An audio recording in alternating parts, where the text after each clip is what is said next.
We're going to start off with the Lions, who play in the first game and have home field advantage.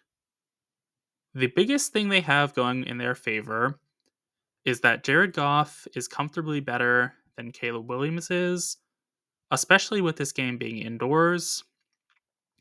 Goff is good outside, but he is an absolute animal indoors. And I'm not sure if Williams is going to have that same sort of progression up that Goff is. Just based on their performances this year, Goff to me is a tier 2 quarterback, which is not an insult. I just don't think he's as good as, say, Lamar Jackson. So Goff is in the second tier. Caleb Williams, he is in the fourth tier. There are 6 tiers for me, so he's definitely in a respectable tier. But he's just not quite up to par with Goff as of now. I really have liked what I've seen from Caleb with the new offensive coordinator. I forget his name, but he was, I believe, the quarterback coach and is now the offensive coordinator. He's in for Waldron.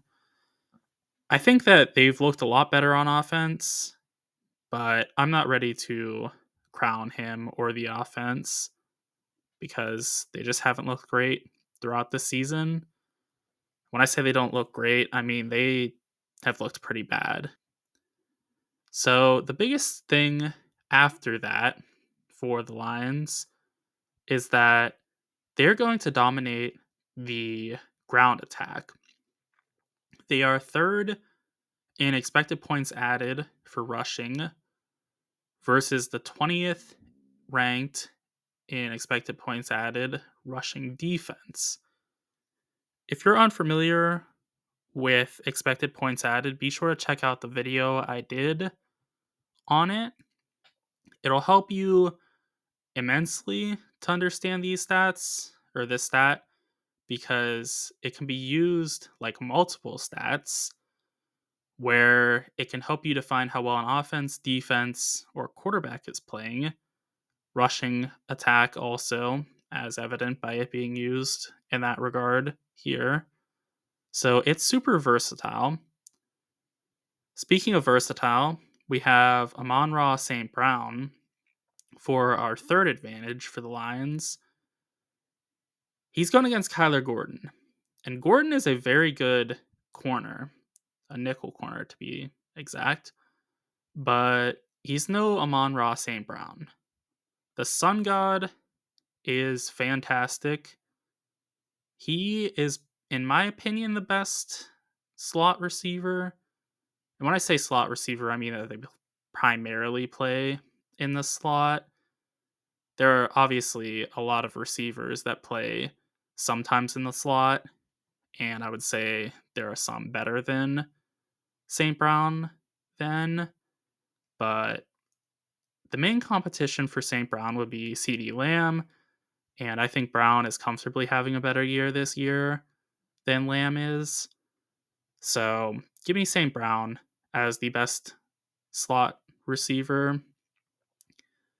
Another advantage the Lions have is, again at wide receiver, Jameson Williams.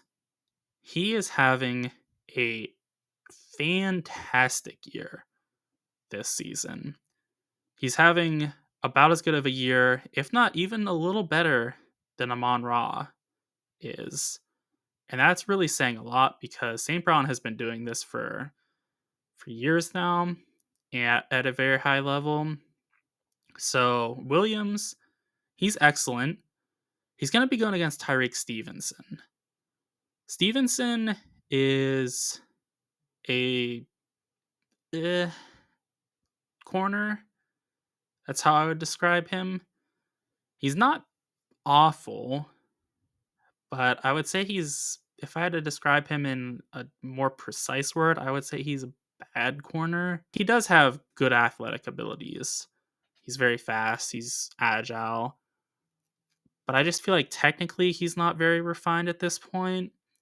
And I think Williams will be able to take advantage of Stevenson not being the most refined. Another thing I like for Detroit is switching sides now. Chicago has a middling rushing attack, and that will be bottled up by a top 5 rushing defense. They have a top 5 rushing offense, they have a top 5 rushing defense in expected points added.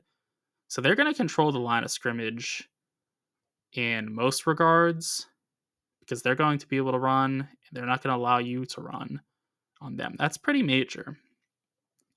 Carlton Davis also, I like him more than DJ Moore, which I would not have said coming into the year. No disrespect to Carlton Davis, but I thought DJ Moore was a top 10-ish receiver, maybe a little lower than that, maybe top 15, but definitely in that conversation, I thought. And Davis, I thought he was like maybe a top 25 corner, somewhere in there. Davis, he is a fantastic corner in his own right, but he's just a little bit slow. So he can sometimes struggle with like Tyreek Hill, say. I mean, that's not the greatest example because most corners are going to struggle with Hill as the receiver, but Davis is just a little bit limited. So I thought he was going to be worse than Moore. No, that's not the case. Davis is having a great year. Moore is having a so-so year. For the final advantage for Detroit, they have home field advantage. That's pretty self-explanatory. It's worth a little bit of something, not much, but it's worth something. So we shift now to the advantages Chicago has. The biggest one, and this one I want to see a lot of. If they are truly an improved offense, this will be something they focus on relentlessly.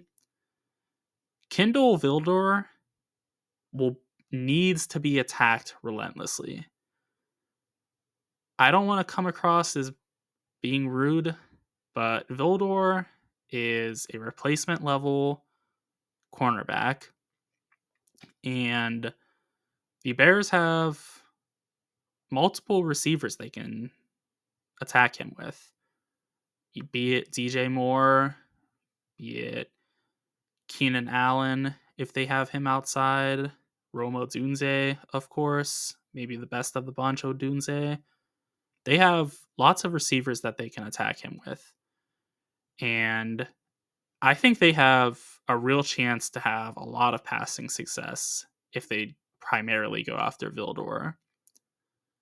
Another thing they have going for them is that Caleb Williams should have plenty of time when the Lions aren't blitzing, which is not going to be very often. Aaron Glenn is just a blitz man. He's blitz crazy. And he does it about as much as anybody. But when they're not getting blitzed, they are going to have time because they have a respectable line going at this point with Jenkins being healthy and basically everybody. It might be everybody, in fact. I don't know.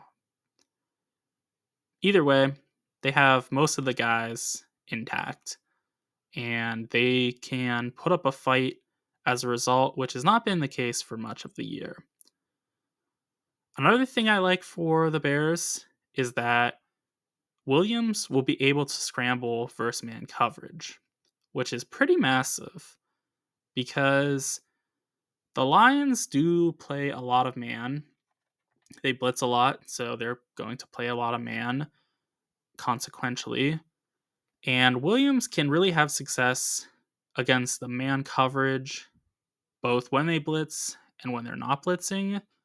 Less so when they're blitzing because they're going to be covering more of the gaps.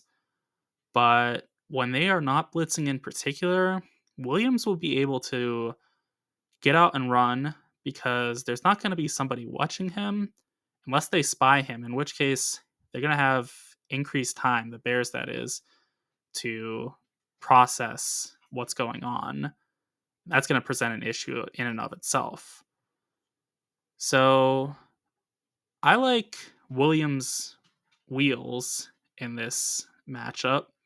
I think that it's really going to be something that presents an issue to the Lions, and it makes it to where the Lions aren't going to be able to play in the exact way that they want to.